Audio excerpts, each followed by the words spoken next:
Hi viewers, math study with Chandan sir চ্যানেলে প্রত্যেকে স্বাগত জানাই। আজকে আমরা দ্বাদশ শ্রেণীর ত্রিমাত্রিক দেশে সরলরেখা বা straight line in three dimensional space এই চ্যাপ্টার নিয়ে আজকে আলোচনা করা হবে। তো আজকে আমরা যেটা করব, তোমাদের যে এসেনদের বই আছে সেই এসেনদের বইয়ের প্রশ্নমালা 4A এর যে সমস্ত আমাদের বহু বিকল্পধর্মী বা MCQ যে সমস্ত প্রশ্নাবলী আছে সেই সমস্ত প্রশ্নের সমাধান আজকের ভিডিওতে তোমাদের প্রোভাইড করা হবে। কেমন? তো শুরু করা যাক কোশ্চেন নাম্বার 1 থেকে। একদম বহু বিকল্পধর্মী কোশ্চেন নাম্বার 1। এখানে কোশ্চেনগুলো আমাদের MCQ কোশ্চেন আছে, সঠিক উত্তরটি নির্বাচন করতে হবে। কোশ্চেন নাম্বার 1 কি বলছে দেখো, এক্স অক্ষের সমান্তরাল সরলরেখার কার্তেশীয় সমীকরণ হয়। এক্স অক্ষের সমান্তরাল বলা আছে একটা সরলরেখায়, যে সরলরেখাটা আমাদের এক্স অক্ষের সমান্তরাল। তার মানে কি, এখানে যে সরলরেখার আমাদের কার্তেশীয় সমীকরণ নির্ণয় করতে হবে সেই সরলরেখার ডিরেকশন রেশিও বা দিক অনুপাত এবং এক্স অক্ষের দিক অনুপাত দুটো কিন্তু অবশ্যই সমান হবে। ঠিক আছে, এক্স অক্ষের সমান্তরাল বলতে যে সরলরেখার কথা বলা হচ্ছে সেই সরলরেখার দিক অনুপাত এবং এক্স অক্ষের দিক অনুপাত কিন্তু এখানে সমান হবে, দিক অনুপাত সমান হবে।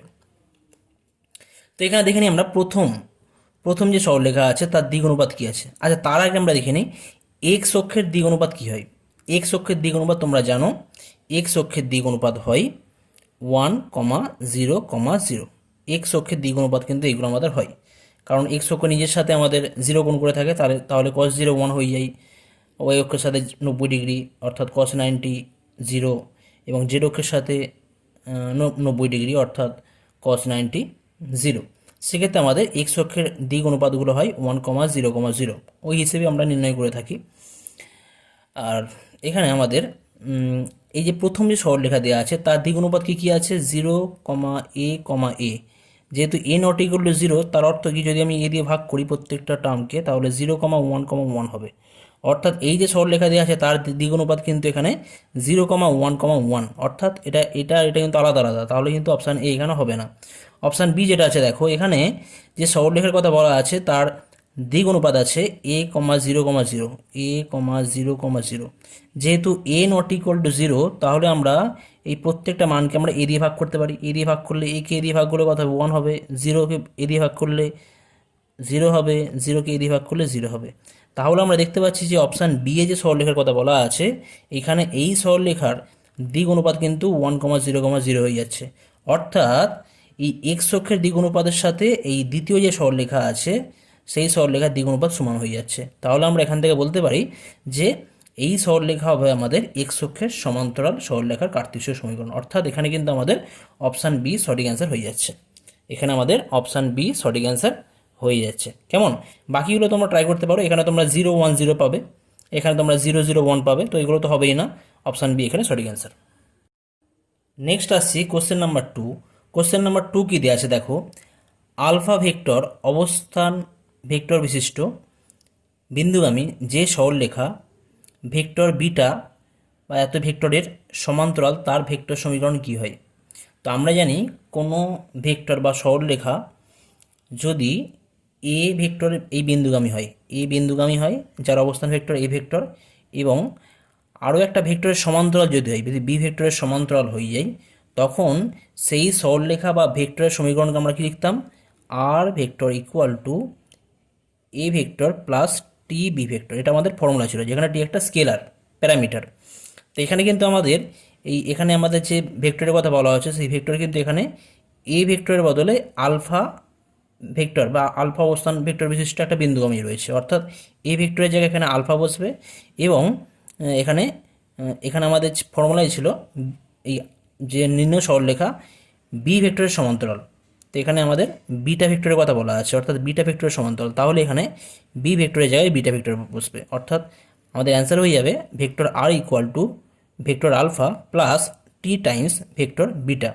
অর্থাৎ আলফা অবস্থান ভেক্টর বিশিষ্ট বিন্দুগামী যে সরলরেখা বিটা ভেক্টরের সমান্তরাল তার ভেক্টর সমীকরণ হয়ে যাচ্ছে আমাদের vector r equal to vector alpha plus t times vector beta. Option C এখানে সঠিক অ্যান্সার। নেক্সট আসছি কোশ্চেন নাম্বার 3। কোশ্চেন নাম্বার 3 কি দেওয়া আছে দেখো, এখানে বলা আছে যে সরলরেখার প্রতিসম আকারের সমীকরণ হয় x-1/3 equal to y-5/1 equal to z-3/0, সেই সরলরেখার সমান্তরাল যে কোনো সরলরেখার দিক অনুপাতগুলি কী কী হবে, এটা আমাদের কোশ্চেনে দেওয়া রয়েছে। তো এখানে আমরা জানি এই যে সরলরেখা দেওয়া আছে এই সরলরেখার দিক অনুপাত হচ্ছে নিচে যে সংখ্যাগুলো লেখা রয়েছে 3,1,0, অর্থাৎ প্রদত্ত সরলরেখার দিক অনুপাত 3,1,0 এবং এই সরলরেখার সমান্তরাল যে সরলরেখা হবে সেই সরলরেখার দিক অনুপাতও কিন্তু এই 3,1,0ই হবে, অর্থাৎ সেই সরলরেখার সমান্তরাল যে কোনো সরলরেখার দিক অনুপাতগুলো হয় 3,1,0, যেহেতু সমান্তরাল বলা আছে। ঠিক আছে, তাহলে এখানে কিন্তু আমাদের অপশান এ সঠিক অ্যান্সার হয়ে যাচ্ছে 3,1,0। নেক্সট কোশ্চেন নাম্বার 4-এ দেওয়া রয়েছে যে একটা সরলরেখার কার্তেশীয় সমীকরণ দেওয়া রয়েছে 3x - 2 = 2y + 1 = 2z - 4। তো এখানে আমাদের কোশ্চেনে বলা আছে যে এই সরলরেখার দিক অনুপাতগুলি নির্ণয় করতে হবে, এই সরলরেখার দিক অনুপাতগুলি নির্ণয় করতে হবে। কেমন? তো এখান থেকে আমরা কীভাবে দিক অনুপাত নির্ণয় করবো দেখো তোমরা। তো এই যে প্রথম যে এক্সপ্রেশন আছে, প্রথম যে আমাদের ইকুয়েশনটা আছে যেটা আছে, এখান থেকে 3 কমন নিলে কী পাবো, x - 2/3 ইকুয়াল, এখান থেকে 2 কমন নিলে কী পাওয়া যাবে, y + 1/2 ইকুয়াল, এখান থেকে 2 কমন নিলে কী পাওয়া যাবে, z - 2। এখন আমরা এটাকে আমরা এইভাবে লিখতে পারি x - 2/3 = 1/3। এই উপরে 3টাকে আমরা নিচে আমরা 1/3 এই আকারে লিখতে পারি। কেমন?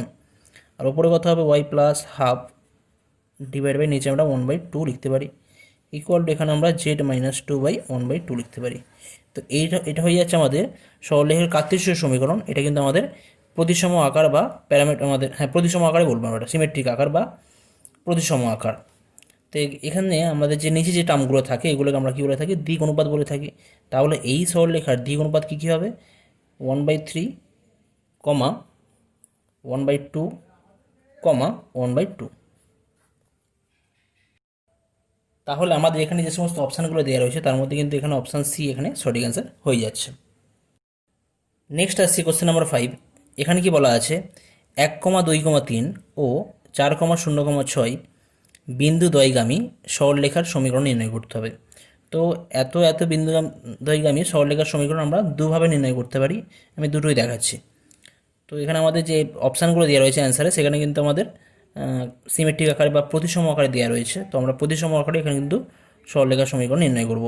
তো কি করতে পারি, এখানে যেহেতু সরলরেখার ওপর 1,2,3 একটা বিন্দু আছে, তাহলে আমরা এখান থেকে x - 1 করতে পারি, আর কত করতে পারি, এটা y - 2 করতে পারি ইকুয়াল টু z - 3 করতে পারি। ওকে, আর নিচে আমরা কি করব, যেহেতু এটা কেন করলাম, যেহেতু 1, 2, 3 এই বিন্দুটা সরলরেখার উপরে আছে তাই আমরা করলাম। এখানে 1, 2, 3-এর জায়গায় আমরা 4,4, 0 এবং 6 ইউজ করতে পারতাম। আর নিচে কি করতে হবে, এই সরলরেখার দিক অনুপাত লিখতে হবে। নিচে কি লিখতে হবে, এই সরলরেখার দিক অনুপাত। দিক অনুপাত কত হবে, 4 - 1, 4 - 1 করলে 3 পাবো, 0 - 2 করলে -2 পাওয়া যাবে, 6 - 3 করলে কত পাওয়া যাবে, 3 পাওয়া যাবে। অর্থাৎ আমাদের সমীকরণটা হয়ে যাচ্ছে x - 1/3 = y - 2y - 2 = z - 3/3। এটাকে আমরা এইভাবে লিখতে পারতাম, অথবা একটা লিখে যাই x - 1-এর জায়গায় আমরা 4 করতে পারি, যেটা বললাম, y - 0 z - 6, আর নিচে আমাদের হবে একই সংখ্যাগুলো হবে 3 - 2 আর 3। তাহলে এখানে আমাদের যে সমস্ত অপশানগুলো আছে, অপশানগুলোর মধ্যে অপশান ডি কিন্তু এখানে সঠিক অ্যান্সার হয়ে যাবে। অপশান ডি তোমাদের এই সরলরেখাটার কথা বলা আছে। ঠিক আছে, x - 4/3, y - 0, y - 2 এবং z - 6/3। অপশানে যদি এটাও থাকতো, এটাও কিন্তু আমাদের সঠিক অ্যান্সার হতো। 3 - 2, 3 অবশ্যই থাকতে হবে। নেক্সট আসা যাক কোশ্চেন নাম্বার 6। কোশ্চেন নাম্বার 6-এ বলা আছে যে 5,2,7 বিন্দুগামী যে সরলরেখা y অক্ষের সমান্তরাল তার সমীকরণ কত হবে নির্ণয় করতে হবে। তো এখানে আমরা প্যারামেট্রিক আকার বলবো না, প্রতিসম আকার বা সিমেট্রিক আকারে আমরা সরলরেখার সমীকরণ লিখতে পারি। যেহেতু এত বিন্দুগামী বলা আছে, তাহলে সরলরেখার সমীকরণের ক্ষেত্রে প্রথমে আমরা লিখব x - 5 = y - 2 = z - 7। নিচে কি করতে হবে, আমাদের দিক অনুপাত নির্ণয় করতে হবে। আমাদের নির্ণয় সরলরেখা বলা আছে যে নির্ণয় সরলরেখা y অক্ষের সমান্তরাল। এখন ব্যাপার হচ্ছে যে y অক্ষের দিক অনুপাত বা দিক কোসাইন, y অক্ষের দিক অনুপাত বা দিক কোসাইন আমরা যাই বলি না কেন, সেটা হয় কিন্তু 0, 1, 0। তো এখন y অক্ষের দিক অনুপাত বা দিক কোসাইন যদি 0, 1, 0 হয়, তাহলে এই y অক্ষের সঙ্গে সমান্তরাল যে সরলরেখার কথা বলা হবে, সেই সরলরেখার দিক অনুপাত কিন্তু 0, b, 0 হবে। কেমন, কারণ এদের দিক অনুপাত কিন্তু সেমই হবে। 0,b,0কে আমরা 0,1,0 বলতে পারি দিক অনুপাত যদি আমরা হিসেব করি। কেমন, এটা হচ্ছিল আমাদের ওয়াই অক্ষের দিক অনুপাত বা দিক কোসাইন, এবং ওয়াই অক্ষের সমান্তরাল সরলরেখার দিক অনুপাত কী হবে, 0,b,0, যেখানে অবশ্যই বি নট ইকুয়াল টু 0। তাহলে এই ভ্যালুগুলো আমরা এখানে পুট করতে পারি 0, বি আর 0। তাহলে আমাদের নির্ণয় সরলরেখার সমীকরণ হয়ে যাচ্ছে x-5/0 y-2/b equal to z-7/0। তাহলে আমাদের যে অপশানগুলো দেওয়া রয়েছে তার মধ্যে কিন্তু এখানে আমাদের অপশান সি এখানে সঠিক অ্যান্সার হয়ে যাচ্ছে। অবশ্যই বিন্দুগুলো 5, 2, 7 এই সরলরেখার উপর থাকতে হবে, সেটা দিয়ে আমরা সরলরেখার সমীকরণ নির্ণয় করলাম। নেক্সট আসছি কোশ্চেন নাম্বার 7। এখানে অনেকগুলো স্টেটমেন্টের কথা বলা আছে, তার মধ্যে কোনটি সত্য নির্ণয় করতে হবে। তো আমরা প্রত্যেকটা স্টেটমেন্ট ধরে করার চেষ্টা করছি এখানে। তো প্রথম যে স্টেটমেন্ট দেওয়া রয়েছে অপশান এ ক্ষেত্রে, এখানে বলা আছে যে x-x1/a equal to y-y1/b equal to z-z1/c সরলরেখা এক্স অক্ষ বা এক্স অক্ষের সমান্তরাল হওয়ার শর্ত কি সেটা আমাদের নির্ণয় করতে হবে। তো এই সরলরেখা এক্স অক্ষ বা এক্স অক্ষের সমান্তরাল হলে এই সরলরেখার দিক অনুপাত কিন্তু এক্স অক্ষের দিক অনুপাতের সাথে সমান হবে। তো আমরা জানি যে এক্স অক্ষের দিক অনুপাত কী কী হয়। এক্স অক্ষের দিক অনুপাত তোমরা জানো, এক্স অক্ষের দিক অনুপাত হয় 1,0,0। তাহলে এই যে সরলরেখার কথা বলা আছে, তাহলে এই সরলরেখার দিক অনুপাতে কিন্তু আমাদের 1,0,0 হতে হবে। কেমন, যেহেতু এক্স অক্ষ বা এক্স অক্ষের সমান্তরাল বলা আছে, তাহলে এই সরলরেখার দিক অনুপাত এক্স অক্ষের দিক অনুপাতের সাথে সমান হতে হবে। তো এখন যদি এক্স অক্ষের দিক অনুপাতের সমান হতে হয় তাহলে কিন্তু আমাদের এই বি এর ভ্যালু কিন্তু, মানে এ এর ভ্যালু আমরা বলতে পারি 1 হবে, অবশ্যই বলতে পারি, বা বি এর ভ্যালু কিন্তু 0 হবে অবশ্যই, এবং সি এর ভ্যালু অবশ্যই 0 হবে এখানে। অর্থাৎ বলতে পারি আমরা এর ভ্যালু কিন্তু কখনোই এখানে 0 হবে না। এখানে এর ভ্যালু 1 ছাড়া আমি আরও অন্যান্য সংখ্যা নিতে পারতাম, আর বি ইকুয়াল টু 0 এবং সি ইকুয়াল টু 0 হবে। আমি এর ভ্যালু যা খুশি নিতে পারি, কিন্তু কখনো 0 নিতে পারবো না, কারণ এর ভ্যালু যদি আমরা যে কোনো সংখ্যা নিই না কেন, যদি এর জায়গায় আমি এই রাখি a non-0, আর বি এর ভ্যালু 0 আর সি এর ভ্যালু 0 রাখি, তাহলে যদি এদের দ্বিগ অনুপাত যদি আমরা আরও গুছিয়ে লেখা হয়, সেক্ষেত্রে প্রত্যেকটা ভ্যালুকে আমরা যদি এ দিয়ে ভাগ করি তাহলে কী পাবো, 1,0,0ই পাবো। অর্থাৎ যেখানে আমাদের এ নট ইকুয়াল টু 0। কেমন, এখানে এর ভ্যালু 1ও হতে পারে, এর ভ্যালু যে কোনো non-0 যে কোনো সংখ্যা হতে পারে, কিন্তু কখনোই 0 হবে না। অর্থাৎ এক্স অক্ষ বা এক্স অক্ষের সমান্তরাল হওয়ার শর্ত হয়ে যাচ্ছে আমাদের a not equal to 0, b equal to 0 এবং সি ইকুয়াল টু 0। তাহলে আমাদের এখানে কিন্তু অপশান এ যেটা দেওয়া রয়েছে সেটা কিন্তু এখানে ট্রু দেওয়া রয়েছে। নেক্সট অপশান যেটা দেওয়া রয়েছে সেখানে বলা আছে যে x-x1/a equal to y-y1/b equal to z-z1/c সরলরেখা মূল বিন্দুগামী হওয়ার শর্ত কী। তো মূল বিন্দু মানে কি, এই এক্সের জায়গায় 0 বসানো হবে, ওয়াইয়ের জায়গায় 0 এবং জেডের জায়গায় 0। তাহলে শর্ত হয়ে যাবে তখন -x1/a ইকুয়াল টু -y1/b। এই এক্সের জায়গায় 0 বসানো হচ্ছে, ওয়াইয়ের জায়গায় 0 এবং জেডের জায়গায় 0 বসানো হচ্ছে, -z1/c হবে। অর্থাৎ শর্ত কী হবে না, শর্ত হয়ে যাবে যদি আমরা মাইনাসগুলোকে ক্যান্সেল করি, প্রত্যেকটা রেশিওর সাথে মাইনাস আছে, তাহলে x1/a equal to y1/b equal to z1/c। যদি আমাদের শর্তে এটা দেওয়া থাকতো তাহলে এটা ট্রু হতো, কিন্তু আমাদের শর্তে এখানে অপশান বিতে এখানে -z1/c করা আছে, তার জন্য কিন্তু আমাদের অপশান বি এখানে সঠিক নয়। কিন্তু অ্যাকচুয়াল যে কন্ডিশন সেটা হবে আমাদের x1/a equal to y1/b equal to z1/c। Next option c এ যে কোশ্চেন, যে অপশান যে স্টেটমেন্ট দেওয়া রয়েছে, এখানে বলা আছে যে 1,0,0 ও 0,5,3 বিন্দুগামী সরলরেখার ভেক্টর সমীকরণ কী হবে সেটা আমাদের দেওয়া আছে। তো আমরা দেখি অ্যাকচুয়াল আমাদের ভেক্টর সমীকরণ কী হয়। তো আমাদের ভেক্টর সমীকরণ অ্যাকচুয়ালি যে ফর্মুলা ছিল, vector r equal to vector A plus t times vector B, যেখানে একটা টি হচ্ছে একটা স্কেলার রাশি। ওকে, তো এখানে আর ভেক্টরের জায়গায় আমরা আর ভেক্টর লিখতে পারি, এ ভেক্টরের জায়গায়, এখানে এ ভেক্টরের জায়গায় আমরা কি লিখি, মানে ওই যে সরলরেখা যে বিন্দুগামী হয় সেই বিন্দুটা আমরা এ ভেক্টরের জায়গায় লিখি, তাহলে 1,0,0 হবে, প্লাস টি ইন্টু এই বি ভেক্টর কী আছে, বি ভেক্টর হচ্ছে যে আমাদের নির্ণয় সরলরেখা, এই যে সরলরেখা, এই সরলরেখা যে সরলরেখার সমান্তরাল, সেই সরলরেখাটা বা সেই ভেক্টরটাকে আমরা বি ভেক্টর দ্বারা নোটেশন ইউজ করি এখানে। তাহলে এই সরলরেখার দিক অনুপাত আমাদের কিন্তু এখানে বসাতে হবে, এই সরলরেখার দিক অনুপাত আমাদের এখানে বসাতে হবে। তো দিক অনুপাত কত হবে আমাদের এখানে, 0,5,3 মাইনাস 1,0,0। তাহলে আমাদের অ্যাকচুয়াল সমীকরণ হয়ে যাচ্ছে 1,0,0 প্লাস টি টাইমস, এটা করলে পাবো 0 মাইনাস 1 করলে -1 পাওয়া যাচ্ছে, 5 মাইনাস 0 করলে 5 পাবো, আর 3 মাইনাস 0 করলে 3 পাবো। তো আমাদের অ্যাকচুয়াল অ্যান্সার হবে এত এবং এত বিন্দুগামী সরলরেখার ভেক্টর সমীকরণ 1,0,0 প্লাস টি টাইমস -1,5,3। তো আমাদের অপশানে দেওয়া রয়েছে এখানে কিন্তু -1 -5 করা আছে। যদি আমাদের 5 হতো তাহলে ট্রু হতো, তো যেহেতু -5 আছে তাহলে আমাদের অপশান সিও ভুল হবে। কেমন? নেক্সট অপশান ডিতে বলা আছে যে x = 3 + 2t, y = 5 এবং z = 3 এত সরলরেখা y অক্ষের সমান্তরাল। তো y অক্ষের সমান্তরাল হলে কী হবে, এই সরলরেখার দিক অনুপাত বা ডিরেকশন রেশিও এবং y অক্ষের দিক অনুপাত কিন্তু সমান হবে। তো আমরা জানি যে y অক্ষের দিক অনুপাত কী হয় না, 0,1,0 হয়। যদি আমাদের এই সরলরেখার দিক অনুপাত বা ডিরেকশন রেশিও যদি আমাদের 0,1,0 হয় তাহলে আমরা বলবো যে আমাদের কন্ডিশন সত্য। ঠিক আছে, তো এখানে দেখা যাক এর যদি আমরা দিক অনুপাত নির্ণয় করি কীভাবে করতে পারি। এটাকে আমরা লিখতে পারি x-3/2 = t, এটাকে আমরা লিখতে পারি y-5/0 = t, এটাকেও লেখা যায় z-3/0 = t। তাহলে প্রত্যেকটা রেশিও যদি আমরা ইকুয়াল করি তাহলে পাবো x-3/2, এখানে টি একটা স্কেলার, ঠিক আছে, টি ইজ এ স্কেলার। তাহলে x-3/2 = y-5/0 = z-3/0। তাহলে এই যে সরলরেখা পেলাম, এই সরলরেখা 3,5,3 বিন্দুগামী এবং যার দিক অনুপাত হচ্ছে কত না 2,0,0, বা এটাকে আরও যদি আমরা গুছিয়ে লিখি 1,0,0। অর্থাৎ এই সরলরেখার দিক অনুপাত হয়ে যাচ্ছে 1,0,0। আর আমরা জানি 1,0,0 কোন সরলরেখার দিক অনুপাত বা দিক কোসাইন হয়, এক্স অক্ষের, এটা হচ্ছে এক্স অক্ষের দিক অনুপাত। অর্থাৎ এই যে সরলরেখা, এই সরলরেখা কিন্তু আমাদের এক্স অক্ষ বা এক্স অক্ষের সমান্তরাল হবে, এই সরলরেখা এক্স অক্ষের সমান্তরাল হবে। আমাদের অপশানে দেওয়া আছে যে ওয়াই অক্ষের সমান্তরাল, তাই এটা আমাদের অপশানটা ভুল হবে বা মিথ্যা স্টেটমেন্ট হবে। ওকে,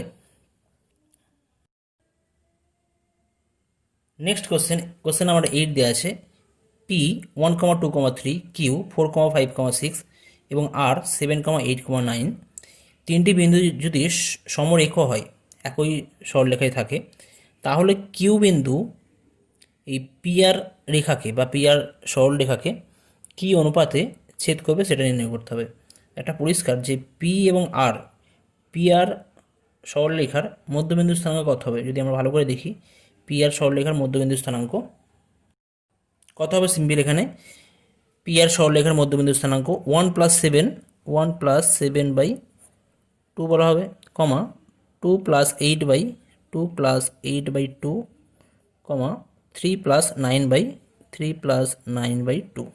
এটাই তো আমাদের মধ্যবিন্দু নির্ণয় করার ফর্মুলা আছে, x1 + x2/2, y1 + y2/2 এবং z1 + z2/2। তাহলে এটা পরিষ্কার হয়ে যাচ্ছে 8/2 4, 10/2 5 আর 12/2 = 6। অর্থাৎ পিআর সরলরেখার মধ্যবিন্দুই কিন্তু এখানে কিউ বিন্দু হয়ে যাচ্ছে। তো পিআরটা সরলরেখা, এর মধ্যবিন্দু যদি কিউ হয়, পিআর এটা মধ্যবিন্দু যদি কিউ হয়ে থাকে, তাহলে কিউ বিন্দু পিআরকে কি অনুপাতে ভাগ করবে, সমান সমানভাবে ভাগ করবে, অর্থাৎ 1:1 অনুপাতে কিন্তু ভাগ করে থাকবে বা 1:1 অনুপাতে ছেদ করবে। তাহলে আমাদের যে অপশানগুলো আছে তার মধ্যে কিন্তু এখানে অপশান সি এখানে সঠিক অ্যান্সার হয়ে যাচ্ছে। নেক্সট আসছে কোশ্চেন নাম্বার 9। কোশ্চেন নাম্বার 9-এ কী দেওয়া আছে দেখো, x-x1/a = y-y1/b = z-z1/c সরলরেখাটি জেড অক্ষের সমান্তরাল হলে আমাদের কন্ডিশন বার করতে হবে। তো জেড অক্ষের সমান্তরাল বলতে কী বুঝি, তো আমাদের সেখানে কিন্তু আমাদের জেড অক্ষের যে দিক অনুপাত বা দিক কোসাইন, জেড অক্ষের দিক অনুপাত বা দিক কোসাইন কত হয় তোমরা জানো, 0,0,1 হয়। তাহলে যে সরলরেখা এই জেড অক্ষের সমান্তরাল, তাহলে সেই সরলরেখার দিক অনুপাত কী হবে, জেড অক্ষের সঙ্গে সমান্তরাল সেই সরলরেখার দিক অনুপাত কিন্তু 0,0, আমি অন্য একটা কনস্ট্যান্ট সি এ বলতে পারি, সি রাখতে পারি, যেখানে সি নট ইকুয়াল টু 0। এখানে সি এর ভ্যালু 0 ছাড়া যে কোনো কিছু হতে পারে, কেমন, যেহেতু জেড অক্ষের সমান্তরাল। তো এখানে আমাদের তাহলে কন্ডিশান কী হবে, এখানে কিন্তু কন্ডিশান হতে হবে এ এর ভ্যালু তাহলে 0 হতে হবে, বি এর ভ্যালুটাকে 0 হতে হবে এবং সিটাকে কিন্তু অবশ্যই নন জিরো হতে হবে। তাহলে আমাদের যে অপশানগুলো দেওয়া রয়েছে এখানে, অপশানগুলোর মধ্যে কিন্তু এখানে অপশান এ, এখানে এ সি 0 দেওয়া আছে, বি নট ইকুয়াল 0 হবে না, তো সি নট ইকুয়াল 0, অর্থাৎ এ = বি = 0 এবং সি নট ইকুয়াল 0। তো অপশান বি এখানে কিন্তু সঠিক অ্যান্সার হবে আমাদের। নেক্সট আসছি কোশ্চেন নাম্বার 10। আমাদের এমসিকিউ বা বহু বিকল্পধর্মী যে সমস্ত কোশ্চেন ছিল তার শেষ কোশ্চেন এখানে রয়েছে আমাদের। তো 1,2,3 এবং 4,5,6 বিন্দুগামী সরলরেখার সমীকরণ নির্ণয় করতে হবে। তো এই সরলরেখার সমীকরণ আমরা দুইভাবে নির্ণয় করতে পারি।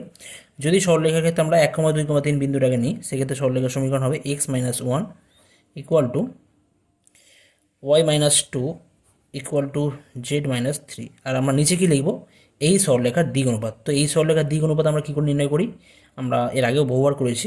4-1 করলে কত পাবো, 3। 5-2 করলে 3 পাওয়া যাবে। 6-3 করলে কত পাওয়া যাবে, 3 পাবো। তার মানে এটাকে আমরা এইভাবে লিখতে পারি, x-1 by 1 equal to y-2 by 1 equal to z-3 equal to 1। তো এখানে আমাদের যে অপশানগুলো দেওয়া রয়েছে সেটা একদম পুরো বেসিক জায়গা থেকে বলা আছে। আমি তো এটা ডাইরেক্ট করলাম। যদি আমরা প্রথম থেকে গুছিয়ে করি, সেক্ষেত্রে হবে x-1 by 4-1 equal to z-2 by 5-2 equal to z-3 by 6-3। তাহলে আমাদের যে অপশানগুলো দেওয়া রয়েছে, এখানে কি এরকম কোনো অপশান আছে? x-1 বাই 1-4 আছে, y-2 বাই 2-5 আছে, z-3 বাই 3-6 আছে। তো এটাকে আমরা এইভাবে লিখতে পারি, অসুবিধা নেই। তো এটাকে আমরা এইভাবে লিখতে পারি, অথবা এটাকে আমরা এইভাবে লিখতে পারি, x-1 by 1-4 equal to z-2 by 2-5 equal to z-3 by 3-6। কারণ রেশিওতে রয়েছে, তো দ্বিগুণ অনুপাতগুলো রেশিওতে থাকলে মাইনাস কমন নিলে একই, মাইনাসগুলো আমরা ক্যান্সেল করতে পারি, করে আমরা এইভাবে লিখতে পারি।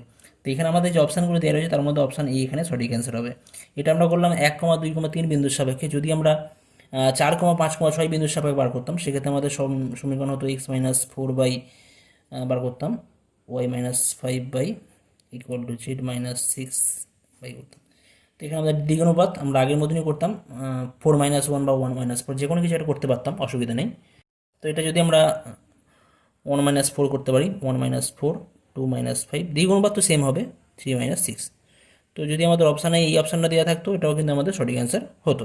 ওকে, তো তাহলে আমাদের কোশ্চেন নাম্বার 10 অপশান ই এখানে সঠিক অ্যান্সার হয়ে যাচ্ছে। ওকে, তো আজকের ভিডিওতে আমি এই পর্যন্ত করলাম। পরবর্তী ভিডিওতে তোমাদের আমি নেক্সট তোমাদের যে সমস্ত টপিকগুলো আছে, অর্থাৎ অতি সংক্ষিপ্ত যে উত্তরধর্মী যে সমস্ত প্রশ্ন আছে, সেই সমস্ত প্রশ্নের সমাধান নিয়ে আলোচনা করা হবে। ওকে, আজকের ভিডিও পছন্দ হতে থাকলে তোমরা কিন্তু অবশ্যই লাইক করবে, এবং আজকের ভিডিও কেমন হলো তোমরা কিন্তু অবশ্যই কমেন্ট করে জানাতে পারো। ওকে, থ্যাংক ইউ সো মাচ।